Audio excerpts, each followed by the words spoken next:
Hey guys, what's going on? Welcome back to the channel 21 Hunting and Fishing.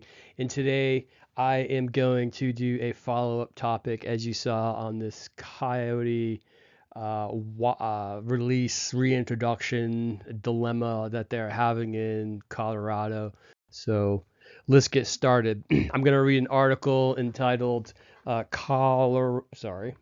me talk normal. Colorado Wildlife Commission denies ranchers' petition to pause wolf reintroduction.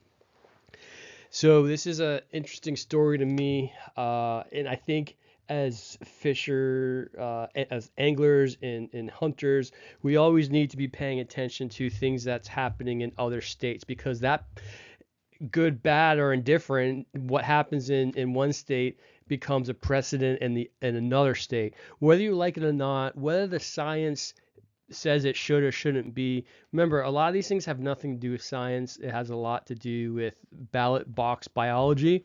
I heard that term on Meat Eater, and I love it. I don't like ballot box biology, but it illustrates a clear thing. That's why I say I like it. So, and so, yeah, and point is that you should be paying attention to what's going on in other states when it comes to these type of topics. And I think there's like an issue going on in Maine, for example, like my home state, the place where I hunt, where there may or may not be coyotes in Maine, reintroducing them, blah, blah, blah. There's people that want to, uh, but that's probably another podcast. And honestly, I actually just decided right now that I am going to follow up on some of those articles that I've been seeing about that. I just don't have tons of time to do a lot of these podcasts, and as you see in some of them that they don't have. I'm not an editor. I sit in front of a computer for a job, so to come home and sit in front of a computer to edit really isn't my jam. But to at least kind of get my thoughts out of my brain on these things, that's why I'm doing it. I do like that aspect of doing the podcast. So let's get started. Coloradoan. This is from the Coloradoan. Colorado Wildlife Commission denies ranchers' petition to pause wolf reintroduction. So the ranchers saying these wolves are a threat to our livestock, to our business, to our livelihood. Please stop. And the Colorado Wildlife Commission denied their petition.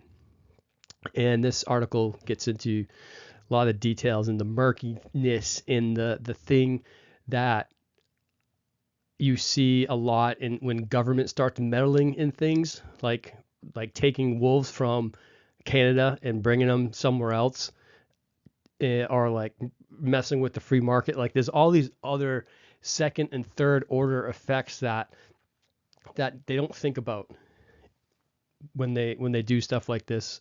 And a lot of times governments will do something quickly in order to appease voters in a short term, because they don't have to be worried about being reelected 30 years from now, but they do want to be reelected 4 years from now. So you can see how the mindset would change on some of these things. The Colorado Park, let's get my pointer going, of course. The Colorado Parks and Wildlife Commission denied a rulemaking hearing petition by livestock organizations to pause the state's second release of wolves, which is expected to take place soon.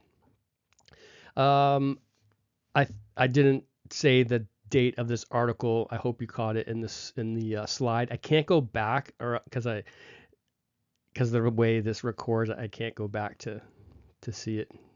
But it was January of this year. I know that, and it was after this article is after the other article that I reviewed. I did make sure of that.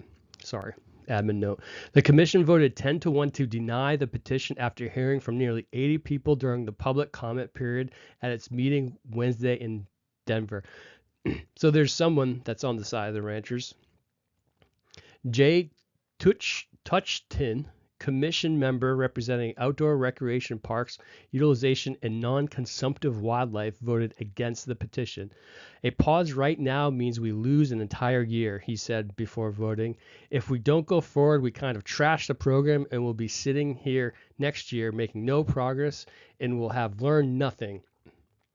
If I'm driving straight towards a wall or a car that's parked at a stop sign, like, well, I can't stop now. I'm already driving. Wouldn't want to hit the brakes.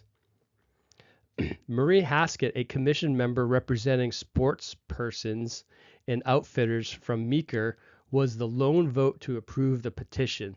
She voiced concern over programs not being in place to help ranchers deal with wolves.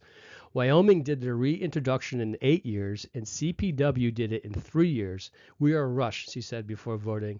They aren't asking to stop the reintroduction, but to pause it for everyone to catch up. That's actually a really good point. She's saying they're not even asking to stop it altogether, to end it. They're just saying, can we just take it like a tactical pause and stop and collect our minds? This actually illustrates another really good point that I didn't even think about until now. Remember how I said states look at each other to see what other states are doing?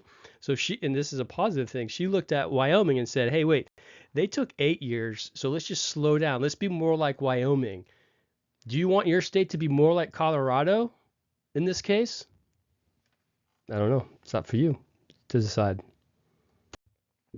Wolf advocate groups applaud the decision. It's time to look forward, keep learning as we go, and get on with restoring wolves to Colorado's vast wilderness landscape as the people of Colorado directed. Because the people of Colorado know a shit ton about wolves.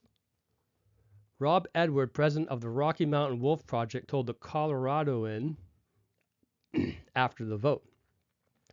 Tim Richard, a Grand County rancher and president of the Middle Park Stock Growers Association, said the vote will not end the ranchers' fight to protect their livestock. We have to keep pushing Colorado Parks and Wildlife and the Colorado Department of Agriculture to get these programs going, he told the Coloradoan after the vote. If they don't and we get more wolves, we will be in the same place we were before. Colorado Parks and Wildlife had recommended denying the petition, while 4 livestock representatives on the agency's ad hoc wolf working group urged the commission to approve the petition. Let me just slow down for a second, let my brain catch up. So Colorado Parks and Wildlife had recommended denying the petition, which means slowing down, hitting the pause button on this, getting more wolves, while 4 livestock representatives on the agency's ad hoc wolf working group urged the commission to approve the petition.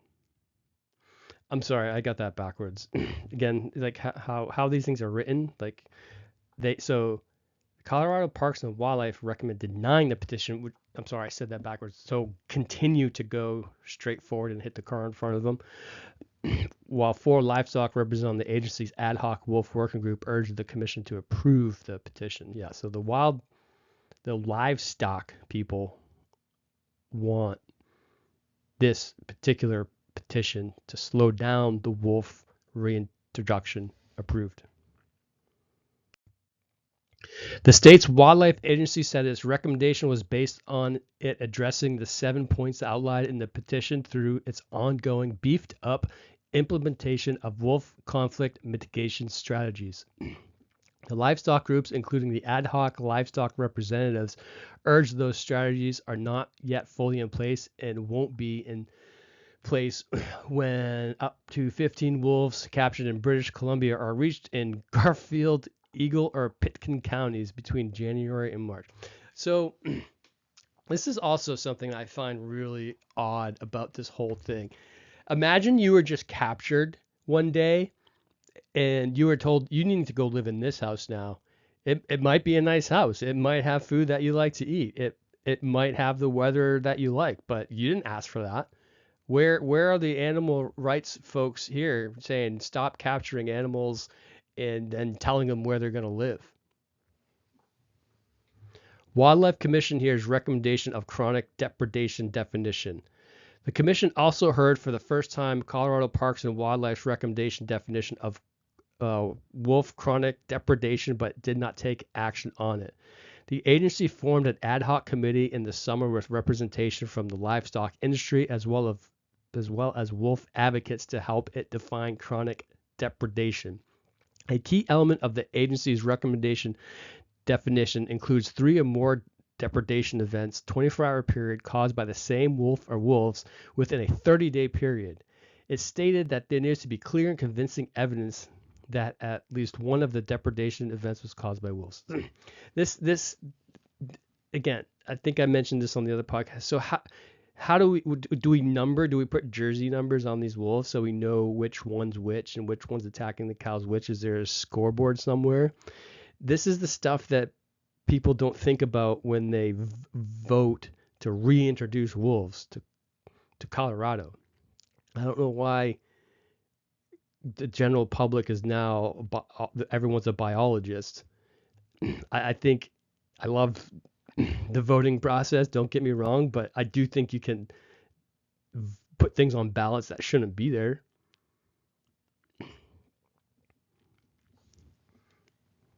So to be honest, this article went on, and I'll put a link in the description so you can read it yourself. But again, I don't have tons of time, and I just want to do a quick follow-up as well because some of my videos get lengthy. And now you are aware of this article, you can go read the rest of it yourself. Okay, so 21 Hunting and Fishing. Thanks for coming back, tuning in. What did we learn today? We learned that when they reintroduce wolves, they capture them and they bring them somewhere. We learned that Colorado doesn't want to at least even just slow down on this wolf thing. We learned that they're creating a known problem, but they still have their foot on their gas. This whole thing sounds kind of odd to me, and it's all because people voted for it. I don't think it should have been on a ballot anyway. Let me see. What else could people vote about that they would be experts in? Maybe they should vote what color paint you should have in your kitchen. Let's put that on a ballot. It's democracy. Kill something, drag it back to the cave, and eat it. See ya.